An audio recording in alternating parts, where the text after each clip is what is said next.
di Kampungnya apa? Sudah ya? Enggak kan di situ. Profesor Sapri sendiri. Ya dulu Bapak pidato waktu Pak Dirjen masih dari Bandung. Saya ingat sekali pidato Bapak luar biasa. Setiami. Oh, Masya Allah.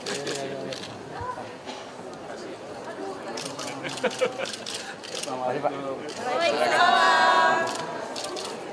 Ya. Bapak. Punten Pak, ini kebetulan yayasan dan ini beliau rektor.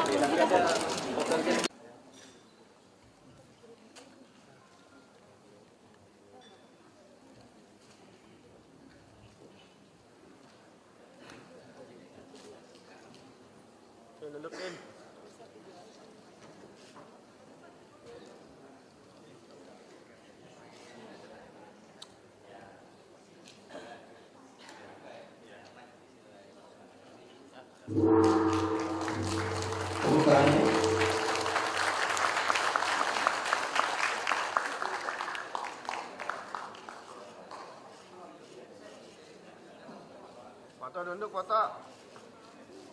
Foto. Pak Wakil Rektor. Kepada para pimpinan kami mohon juga kesediaannya untuk foto bersama.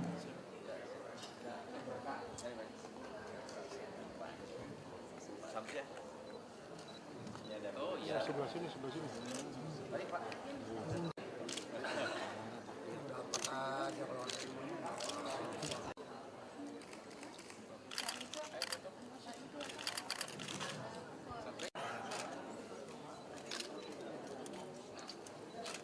Yang baik adalah yang selesai. Ditulisnya gitu. Biasanya ini Pak landscape Pak, maaf Pak. Selesai dengan yang terbaik. Ladies and gentlemen, please give big round of applause to our governor.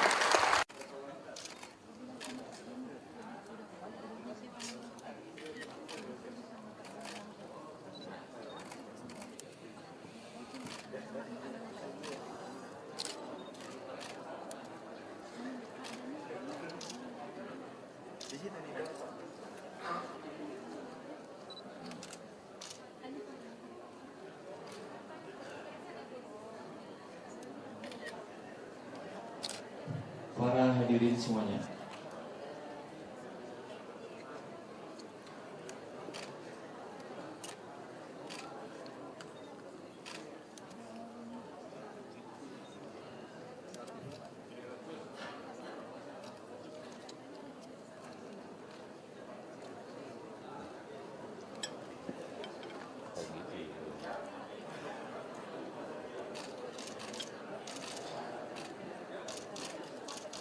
ada address khusus untuk Setiaminya.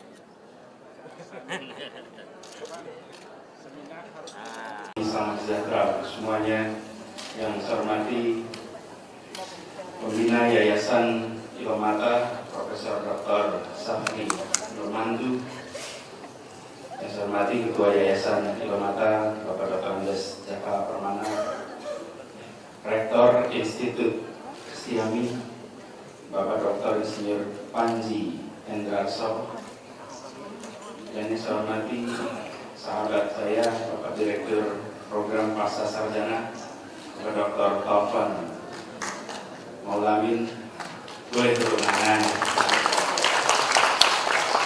Yang saya hormati jajaran guru besar, para dosen Program Pasca Sarjana, para narasumber, dan juga para mahasiswa pasca sarjana di Setiami ini, serta semua hadirin sekalian.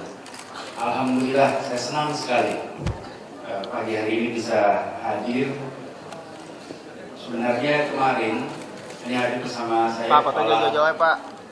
BPRT, Pak, mundur ya Pak, mundur Pak. Pajak dan Retribusi Daerah DKI Jakarta, Pak Edi Sumantri di depan sini. Saya sempat menjadwalkan beliau untuk ikut hadir, tapi mudah-mudahan ikut bicara juga, karena bisa cerita dari aspek Jakarta. Kenapa? Tadi diceritakan dalam sambutan Pak Taufan tadi bahwa target pajak yang tidak tercapai dan lain-lain. Alhamdulillah tahun ini DKI tercapai 103%. Jadi bukan mencapai target, tapi melampaui target. Jadi nanti biar beliau ikut bicara juga, memberikan pandangan dari sisi pelaksanaan di lapangan seperti apa. Bapak Ibu sekalian yang saya hormati, ketika saya pertama kali menerima ini Pak Taufan yang ngabarin, saya sudah bilang Pak Taufan ini mudah-mudahan waktunya memungkinkan untuk hadir. Tapi prinsip saya lebih baik mendadak datang daripada mendadak batal. Mendadak batal lebih gak enak, tapi mendadak datang itu lebih baik. Nah, jadi Pak Taufan ini belum dapat konfirmasi sampai betul-betul siap datang. Tapi ketika saya melihat ini temanya ini menarik sekali. Bagi saya sendiri rasanya seperti kembali. Saya ini by training I'm an economist. Saya ini fakultas ekonomi. By training. Dan saya sampai dengan master saya masih moneter. Master saya tentang nilai tukar rupiah dan pasar uang. Pasar uang artinya apa? Monetary dari aspek keuangan. Baru kemudian saya berada di wilayah political economy, political development, public policy. Sudah lama tidak melihat ini. Mengajar pun dulu ngajarnya makroekonomi. Sudah lama tidak melihat-lihat. Jadi ketika ada undangan ini kesempatan untuk review lagi memori lama tentang bidang bukan perpajakan, tapi ekonomi secara umum. Nah, masuk di sini judulnya sekalian adalah sustainable, yang digunakan istilah sustainability development. Saya terjemahkan sebagai sustainable development. Dan dunia hari ini memiliki sustainable development goals. Sustainable development goals itu ada 17. Ada 17 poin sustainable development goals yang disepakati tahun 2015. Kebetulan saat itu saya ikut di dalam UN General Assembly yang memutuskan mengenai sustainable development goal sebagai kelanjutan atas apa yang disepakati tahun 2000, dan ini diharapkan di 2030 akan tercapai. Poin nomor 1, saya berharap mudah-mudahan nanti panitia berkenan menunjukkan, terutama teman-teman mahasiswa di sini, kalian mahasiswa, what are those 17 points? Apa itu? Nomor 1, tanpa melebihkan. Nomor 1 adalah tujuan pembangunan berkelanjutan adalah membereskan soal kemiskinan, pengentasan segala bentuk kemiskinan di semua tempat. Itu adalah target tujuan bangunan berkelanjutan yang pertama. Yang kedua adalah menghentikan kelaparan. Eksplisit sekali. Mengakhiri kelaparan, mencapai ketahanan pangan, memperbaiki nutrisi, serta menggalakkan pertanian yang berkelanjutan. Yang ketiga, baru kita bicara kehidupan yang sehat dan sejahtera. Yang keempat, pendidikan berkualitas. Kelima, kesetaraan gender, air bersih, dan seterusnya, panjang. Sampai di ujung, nomor 16, adalah perdamaian, keadilan, dan kelembagaan yang tangguh untuk masyarakat yang adil, damai, dan inklusif.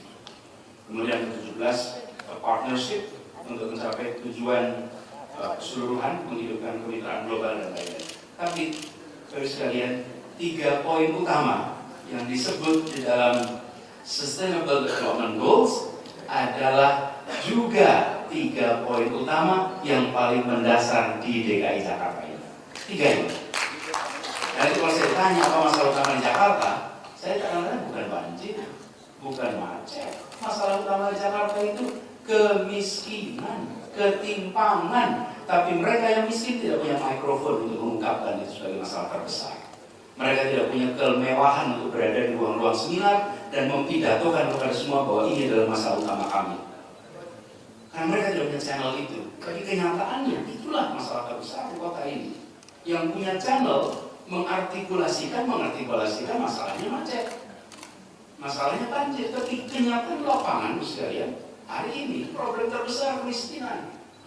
Dan kalau kita tidak bereskan kemiskinan, tidak mungkin DKI Jakarta ini akan menjadi kota yang dirujuk oleh kota-kota lain di Indonesia. Saya sering mengatakan, di Republik ini semua yang disepakatnya di kota ini. Bersepakat satu bangsa tahun 28 di kota ini. Bersepakat satu negara di kota ini. Indonesia Raya yang pertama kali diungkapkan di mana? Di kota ini. Dan di mana? Kira-kira jaraknya semua itu hanya sekitar 2 km radiusnya dari balai kota DKI Jakarta. Semuanya. Dan dalam radius itu pula kemiskinan ekstrim masih ada di kota ini. Bapak Ibu, jalan ke utara dari Monas, jalan 2 km, ambil sebelah kiri jalan, masuk di situ akan ketemu kemiskinan paling ekstrim. Kalau mau cari kemiskinan ekstrim, nggak usah jauh-jauh, tidak terlalu jauh. Di luar sana banyak kemiskinan, jadi tidak se-ekstrim di Jakarta. Kalau di Jakarta kemiskinannya ekstrim. Ekstrim itu apa? Kemiskinan dalam kesempitan yang luar biasa. Kemiskinan dalam polusi yang luar biasa. Kemiskinan dalam ketidakpastian pekerjaan, kemiskinan dalam kesendirian. Jadi sekalian, pajak ini menjadi instrumen yang sangat penting kemudian. Jadi ketika kita berbicara tentang Sustainable Development Goals, saya berharap kita tempatkan di Sustainable Development Goals itu sebagai juga tujuan kita, karena ini yang tertulis di sini yang kita juga terjemahkan dalam RPJMD kita dan insya Allah nanti di dalam APBD kita yang tahun depan. Karena tahun depan kita sudah bisa mulai menyusun. Tapi kami ingin prioritas pertamanya jelas. Dan hari ini di seluruh dunia kalau ditanya apa masalah paling dikhawatirkan, inequality. Inequality. Bapak Ibu datang ke konferensi manapun juga, inequality itu adalah salah satu masalah terbesar yang dihadapi dunia. Betul, climate change itu masalah dari kemanusiaan. Kemudian, tapi tidak apa inequality, dan secara umum memang kita menemukan ketimpangan antar negara menyempit, tapi ketimpangan dalam negara melebar. Ketimpangan antar negara menyempit, tapi ketimpangan dalam negara, dan itu dialami di berbagai tempat seluruh dunia. Sama, ketimpangan antar kota menyempit, ketimpangan dalam kota melebar. Nah, Jakarta adalah salah satunya. Karena itu sekalian, kita berharap sekali dalam kesempatan ini saya ingin menyampaikan bahwa hubungan antara persoalan challenge Sustainable Development Goals dengan pajak ini menjadi sangat relevan. Kita berkeinginan sekali agar pajak ini benar-benar bisa dijadikan instrumen untuk meraih semua target pembangunan berkelanjutan. Dan kita membutuhkan banyak orang-orang ini untuk mau terlibat. Saya sering bilang begini, kalau orang-orang baik hanya mau menjadi pembayar pajak yang baik, lalu siapa yang mengelola uang pajak kita?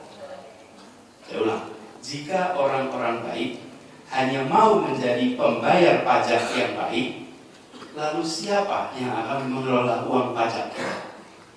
Karena kebanyakan dari kita nggak mau berada di pemerintahan, nggak berada di politik. Kalau dosen ada yang jadi caleg, pasti koleganya senyum semua. Betul nggak ya? Kamu ngapain sih jadi caleg? Kayak kurang kerjaan gitu. Lalu saya sering heran, kenapa jika orang tak bermasalah masuk politik dipermasalahkan, tapi jika orang bermasalah masuk politik tidak dipermasalahkan? Keliru ini. Keliru. Jadi kalau ada orang bermasalah masuk politik tidak dipermasalahkan. Tapi kalau ada orang tak bermasalah masuk politik, dipermasalahkan. Lingkungannya hostile, lingkungannya tidak bersahabat. Terus sekalian, kita membutuhkan lebih banyak orang-orang baik yang mau mengelola uang pajak kita.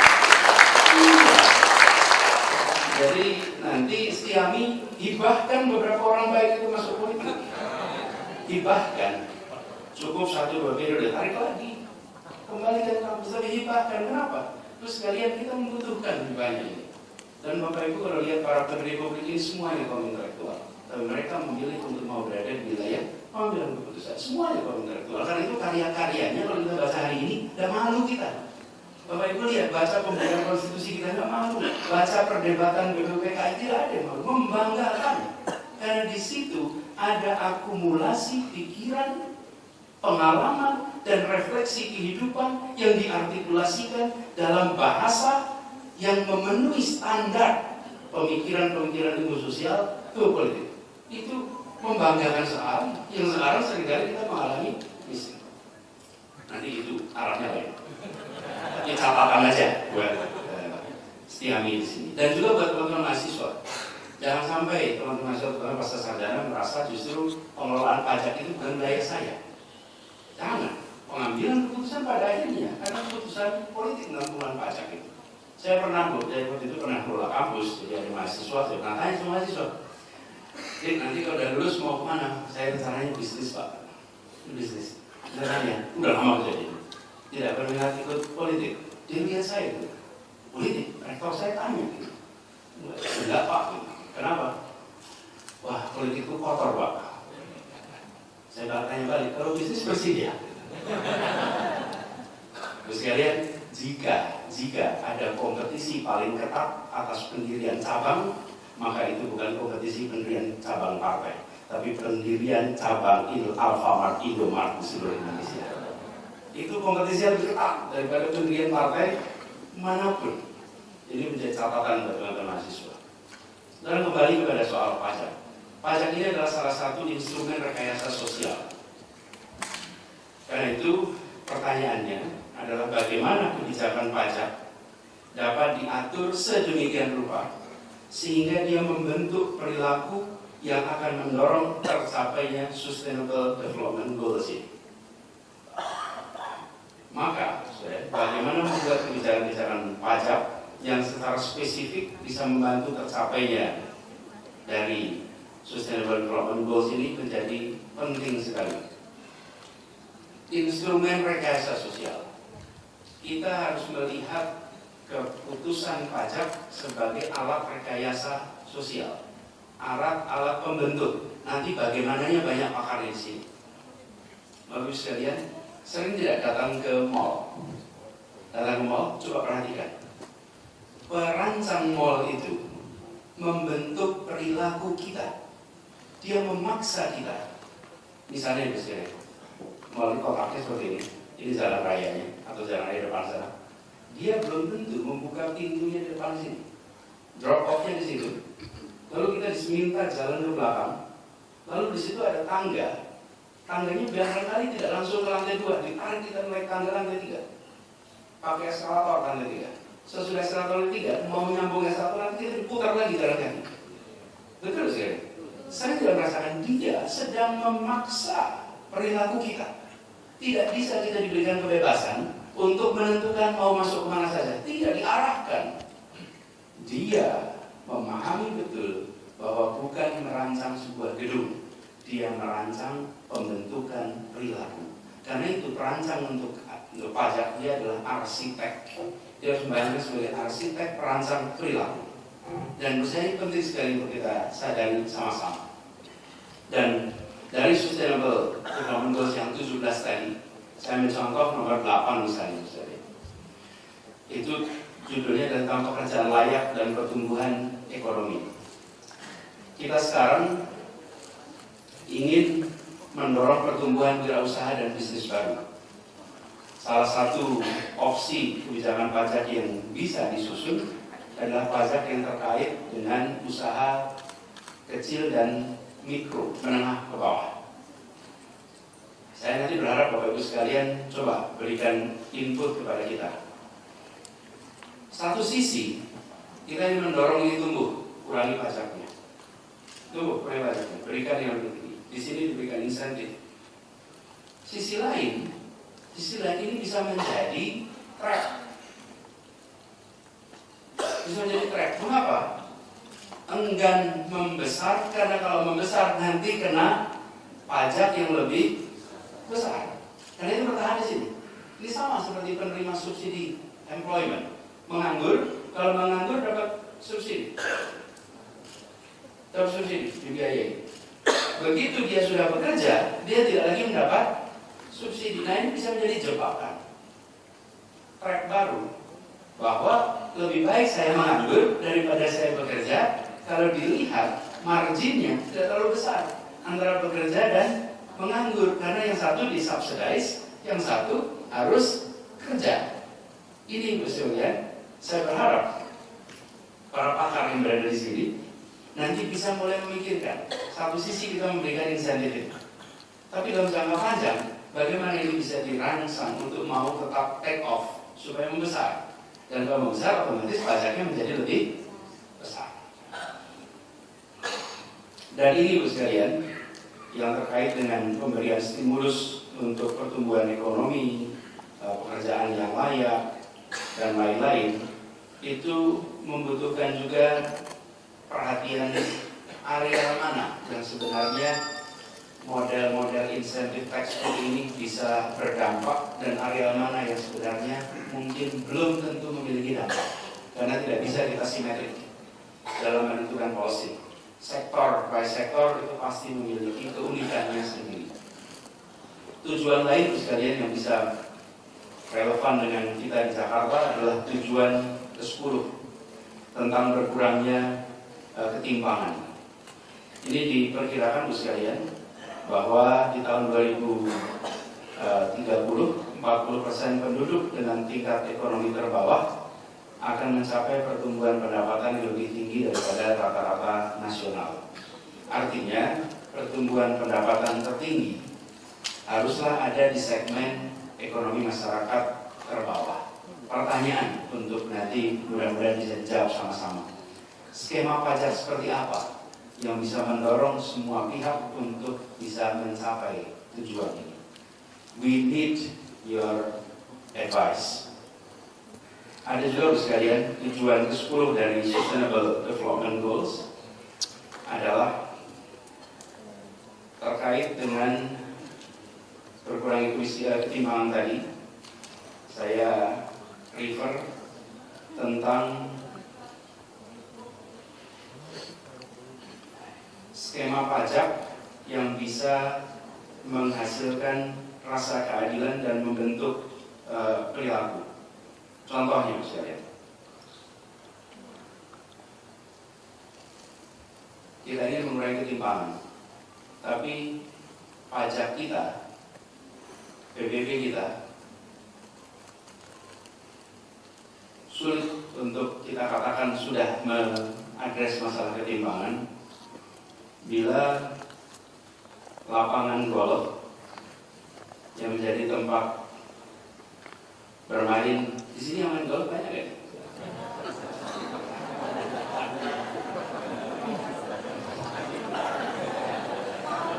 Mainnya apa? Mahal ya? Masa sih mahal? Berapa? Member itu bisa kita. Bagus sekalian. Di Jakarta ini pajak golf itu dapat keringanan 50%. Betul ya, betul. Pajak di Jakarta itu, kalau jadi pengusaha pajak itu PBB-nya ya, PBB-nya dipotong 50%. 50%. Jadi PBB pajak itu juga instrumen untuk mengirim pesan tentang keberpihakan. Anda berpihak pada siapa? Yang kenyataan adalah selama ini Jakarta tidak berpihak kepada mereka yang berada di bawah. Mau contohnya aja. Jadi sudah ininya harganya mahal, privilege, pajak pengelolanya ya. Kalau yang main golfnya tetap bayar mahal, tapi yang bayar pajak pengelola itu PBB-nya dipotong 50%. What kind of message are you sending to the Republic? Salah ini.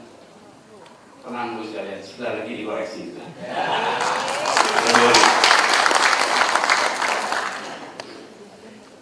Jadi Bu sekalian, lalu juga pajak ini membantu kita untuk memastikan pola konsumsi dan pola produksi yang bertanggung jawab.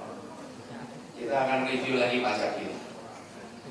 Ini nanti dengan BPRD. Beberapa waktu yang lalu Pemprov DKI Jakarta melakukan pemeriksaan gedung-gedung tinggi yang mereka membutuhkan air yang cukup besar. Sebuah gedung itu bisa sampai 15.000 meter kubik per bulan yang dibutuhkan di Jakarta untuk perkantoran. Jadi kita periksa kemarin di sepanjang Tamrin, Jalan Sudirman Tamrin. Di sana ada 80 gedung yang kemarin diaudit. Dari 80 gedung itu, yang memiliki sumur resapan benar hanya 1 gedung. Kemudian 56 gedung itu punya sumur dengan kedalaman lebih dari 200 meter. Artinya mereka nyedot dari dalam. Dan dari nyedot itu 33 tidak punya izin atau habis masa izinnya. Ini apa yang sudah lakukan? Pajak, pajak, instrumen pajak bisa dipakai. Saya sempat katakan kepada semua, kita ini tahunya pelanggaran rakyat kecil. Kalau pelanggaran orang gede kita nggak tahu. Sama saya katakan pada Satpol PP, memang Satpol PP tidak ada yang berasal dari daerah-daerah elit. Kalau dari daerah elit dia nggak kerja di Satpol PP. Tapi jangan kemudian tahunya hanya pelanggaran rakyat kecil. Saya terus terang paling merasa risih sekali kalau ada orang tega memotret rakyat kecil sedang berjualan di pinggir jalan lalu diviralkan dan dikatakan, lihat nih contoh pelanggar aturan. Di belakang dia tempat kerja, di situ ada gedung tinggi yang menyedot air kedalaman lebih dari 200 meter. Yang di pinggir jalan tadi melanggar perda, melanggar, tapi dia melanggar karena kebutuhan. Yang di gedung tinggi tadi melanggar perda, melanggar, tapi melanggar karena keserakahan. Yang satu melanggar karena kebutuhan, yang satu melanggar karena keserakahan. Itu bukan barang baru. There is corruption by need dan corruption by greed. Okay, this is corruption by greed, keserakahan. Ini sekalian, jangan harap dibiarkan. Kita akan tuntaskan penegakan hukum. Karena itu kita diperiksa semuanya. Kita ingin kasih pada semua, Jakarta bukan hanya milik yang sudah makmur. Jakarta adalah milik semua rakyatnya. Dan apa yang akan dipakai instrumen? Pajak yang akan dipakai. Karena ini membentuk perilaku. Kita akan menghadirkan keadilan dengan memanfaatkan instrumen pajak. Dan we need your advice. Bapak sekalian, saya garis bawahi, kita tidak berencana mengecilkan yang besar. Tidak. Yang kita rencanakan adalah membesarkan yang kecil. Yang besar tetap besar aja, jangan dikecilkan. Kita membutuhkan itu. Tapi yang kecil harus dirangsang untuk bisa besar. Lagi-lagi instrumennya instrumen pajak menjadi dipakai. Jadi sekalian, ini satu alat rekayasa yang menurut saya penting untuk dipahami semua.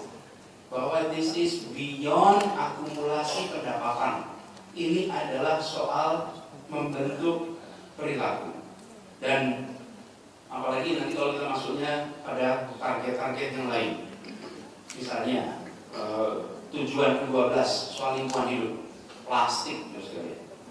Pajak hari ini, waduh, Bapak misalnya kalau datang lihat waste paling banyak di Jakarta, solid waste-nya itu apa? Plastik. Plastiknya dari residensial atau dari industrial? Residensial, dari rumahan, kantor, rumah. Jakarta itu kan ini kota jasa, bukan kota produksi, pabrik, bukan.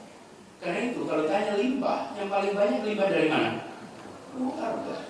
Dan hari ini kalau sudah sampai ke tempat sampah, paling banyak adalah itu solid waste. Solid waste-nya plastik maksudnya. Jadi kita berharap sekali Bapak Ibu semuanya, skema-skema mutasi memanfaatkan instrumen pajak itu bisa menjadi bahan kita. Kami di pemerintahan seringkali kekurangan tools di dalam membuat aturan yang membentuk perilaku. Tools, instrumen, alat. Kan ada pepatahnya, kalau kita di akademik itu tak persis kalau bikin penelitian segala.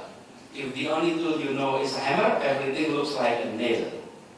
Kalau alat yang Anda ketahui hanya palu, maka segalanya nampak seperti paku. Apapun pukul pakai palu. Nah, kita tidak boleh, kita harus perkaya instrumen sehingga kita betul-betul bisa mengarahkan. Dan saya ingin garis bawahi, tujuan akhir dari kita melaksanakan ini semua, sekalian, bukan untuk menyudutkan sekelompok orang, bukan untuk membela sekelompok orang, bukan. Tujuan akhirnya ada yang di konstitusi kita, keadilan sosial bagi seluruh rakyat Indonesia. Itulah yang tujuan. Jadi tidak. Nah, kalau yang satu merasa diuntungkan, satu merasa disudutkan, coba dibalik. 10 tahun yang lalu gimana? Yang sekarang besar dulu diuntungkan, bukan? Kan kebijakannya juga pemerintah juga. Jadi sekalian, kami berharap sekali seminar-seminar seperti ini tidak berhenti di ruangan ini. Kalau ini semata-mata jadi academic exercise, it is good for the training of the student. Ya, that's good. Tapi kami membutuhkan, di pemerintahan ini membutuhkan justru masukan state of the art approach dalam memanfaatkan pajak, bukan memanfaatkan pajak dalam artian pilihan, tapi pajak sebagai instrumen pembentuk perilakunya. Kalau sekedar meningkatkan target, we have achieved it. Kalau sekedar meningkatkan target, sudah. Jakarta akhirnya tahun ini mencapai 103%. Dan insya Allah nanti tahun depan saya kemarin bilang sama Pak Edi, kalau begitu let's raise the bar. Mari kita naikkan targetnya. Jadi bukan hanya mencapai target, melampaui. Tapi kalau target tercapai, jangan kemudian puas, berarti kayak lompat tinggi. Kalau kita sudah bisa mencapai 1 mistar, ya barnya naikkan terus sehingga kita terus bekerja mencapai target. Dan tapi kalau pajak hanya urusan itu, that's little, that's nothing. Yang harus dikerjakan adalah membentuk perilaku ini. Di lingkungan hidup banyak sekali. Kebijakan polluters to pay, pajak untuk mengurangi polusi. Pajak banyak sekali instrumen pajak yang saya rasa akan punya efek di Jakarta.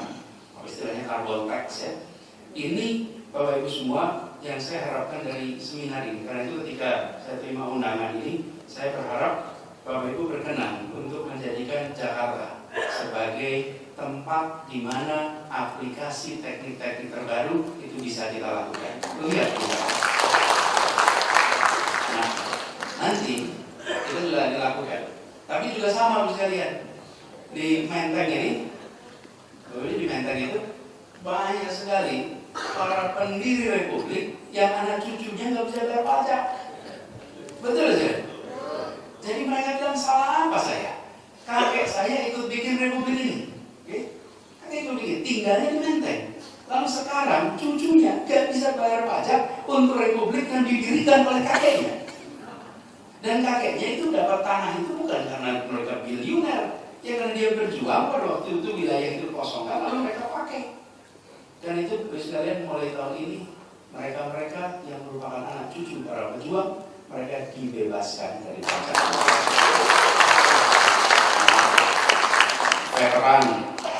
Veteran sampai dengan generasi ketiga, perintis kemerdekaan sampai generasi ketiga. Kenapa? Mereka itu berjuang. Kita ini mau ngajakin kan kontribusinya macam-macam. My contribution to the state itu beda-beda. Ada yang berbisnis lalu kontribusinya lewat uang. Mereka yang berdiplomasi, mereka yang berjuang mau sebagian menghibahkan nyawa. Terus apa return kita kepada mereka? Selama rumah itu masih ditempati sama anak cucunya dan tidak dipakai untuk kegiatan komersial, maka tempat itu tidak dikenai pajak. Justru kita harus berterima kasih kepada keluarga yang sudah melakukan. Lagi-lagi instrumennya pajak, instrumen pajak. Dan ini lagi-lagi ini alat apresiasi. Kalau hitung pemasukan bukan pemasukan. Ini mengirimkan pesan bahwa kota ini menghargai orang-orang yang ikut mendirikan republik ini. Orang ini menghargai orang-orang yang berjuang untuk republik ini. Nanti kita akan lihat keduanya lagi, variasi-variasi profesi, kontribusi, dan dari situ kita akan lakukan penyesuaian dari sisi pajak. Jadi Bapak Ibu semua yang saya hormati, tema ini tema penting. Jangan underestimate the importance of this. Dan buat teman-teman yang sekarang sedang menyelesaikan pasca sarjananya sedang menuntaskan. Jadikan ini, seminar ini dan juga nanti kajian-kajian yang ke depan, kesempatan untuk memikirkan bahwa ini adalah sebuah konsep modern alam demokrasi berdasarkan pasar yang sekarang ini terjadi.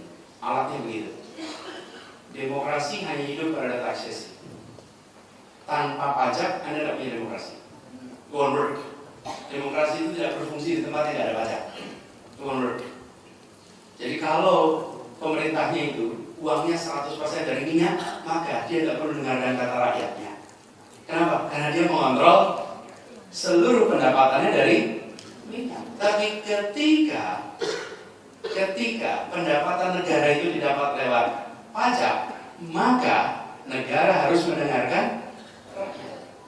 Karena itu representations and taxations itu sama dengan equation-nya itu sama dengan representations equal taxation itu sama dengan. Jadi jangan dianggap karena itu pajaknya penting. Kalau kita berbicara tentang membangun Indonesia yang lebih baik, demokrasinya kuat, maka taxation-nya harus baik. Karena disitulah kekuatan kontrol dari rakyat kepada negara. Dan ini saya harap teman-teman semua nanti memperhatikan ini beyond seminar dan lebih dari sekedar kewajiban. Karena saya dengar tadi ikut seminarnya wajib.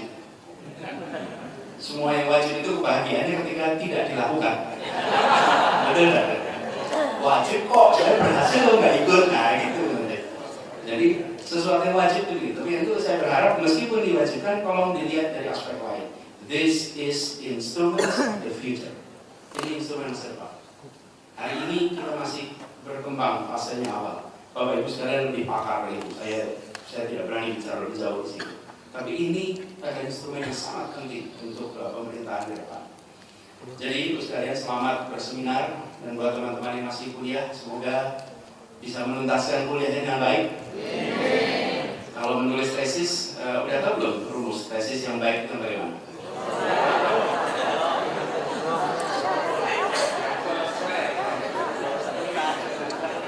Tesis yang baik adalah tesis yang selesai.